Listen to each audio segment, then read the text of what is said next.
Hey guys, welcome back to day 3 of Vegan Challenge Week. I do hope you guys are enjoying these recipes so far, but let's go ahead and jump into what I ate for day 3.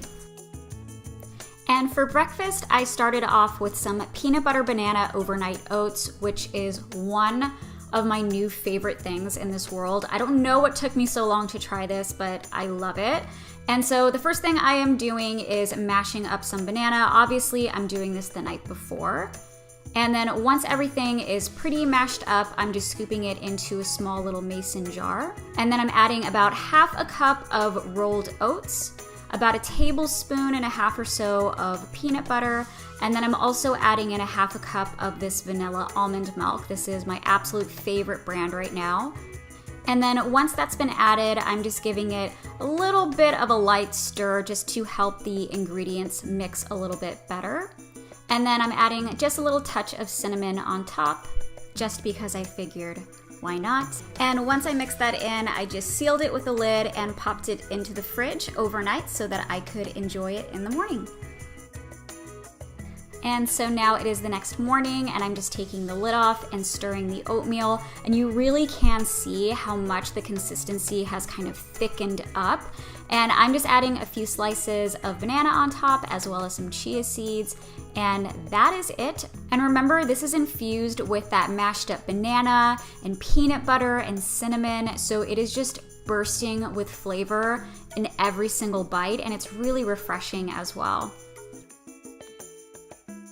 For lunch, I am making Buddha bowls, which has a few more steps than the overnight oats, but it is so worth it in the end. And I'm starting off with some kale. I'm just steaming it. And then I'm adding a little bit of garlic. That's how I like my steamed kale, is with a little bit of garlic added, so I'm just letting that continue to cook. And in a separate pan, I am cooking up some mushrooms, and I added a little bit of oil as well as some salt and pepper. Next, I'm preparing some chickpeas. These are just canned chickpeas that have been rinsed off. And I'm adding in some turmeric, some garlic powder, some chili powder, a little bit of Italian seasoning, some cumin, and then of course some salt and pepper. And I'm just mixing that all together. It takes a lot to flavor these, so mix in whatever flavors you like. That's just what I chose. And then I am adding them to a pan. I added a little bit of oil and I'm just kind of slightly cooking those up for about 10 minutes. Also for the Buddha bowls, I did cook up some plain barley as well as some of the sprouted quinoa trio, and I did mix that in with the barley at the end. Next, I am slicing up some sweet potato. I'm gonna be roasting this in a pan. I drizzled a little bit of olive oil over top and I roasted it for about 15 to 20 minutes. Okay, this next part is key. This is the lemon tahini dressing that's gonna be going over top. And this was a little bit of a trial and error process for me. This was the second time I tried making it because the first time it came out really watery. So this time around, I just started off with the tahini, which you can see is really thick. It's kind of like a peanut butter texture. I added in some lemon juice, some olive oil, some garlic, as well as salt and pepper. And I just proceeded to mix all those ingredients all together. But as I went, I would kind of adjust it according to the thickness that I wanted. So I added a little bit of extra oil, a little bit of water to it as well, just to get it to the desired consistency. I liked it. Okay, now it's time to build the Buddha bowls. It took us a while to get here, but we're finally here.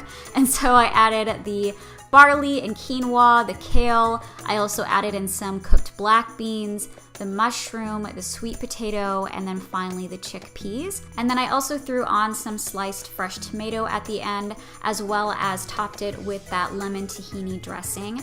And this is what absolutely makes the dish. To me, I love how filling this is. I love the variety of flavors in here. I feel like if you're gonna eat something really healthy, this is the way to do it because you don't really get too bored of one flavor because there's so much going on. And that is what I had for lunch. Later on for dinner, I made vegan tacos, and I started off with this Light Life Smart Ground Meatless Original Crumbles, and I believe this is a soy meat. And I'm just crumbling a little bit at a time into the pan. And as you can see, it does look like real taco meat. It doesn't smell exactly like taco meat when you take it fresh out of the package, but we will fix that with seasonings. And I'm adding a little bit of olive oil just for some moisture, as well as hitting it with a little bit of salt and pepper. Next, I added in some chopped onion, as well as a packet of this taco seasoning mix. This is just kind of like a generic pack that I picked up from Target. And then I also added in some water because the directions on the soy meat does require water for some added moisture in there. Okay, now it is time to build our tacos. And for taco shells, I'm using these Simple Truth Organic Yellow Corn Taco Shells. For cheese, I'm using this Go Veggie Monterey Jack and Cheddar lactose-free cheese. And I'm also using this vegan sour cream. This one is from Tofutti. And here's a little close-up of that vegan Monterey cheddar cheese. I also have some lime wedges, some cilantro. Here's a close-up of that taco meat. And then I also added some organic salsa as well as some sliced jalapeno.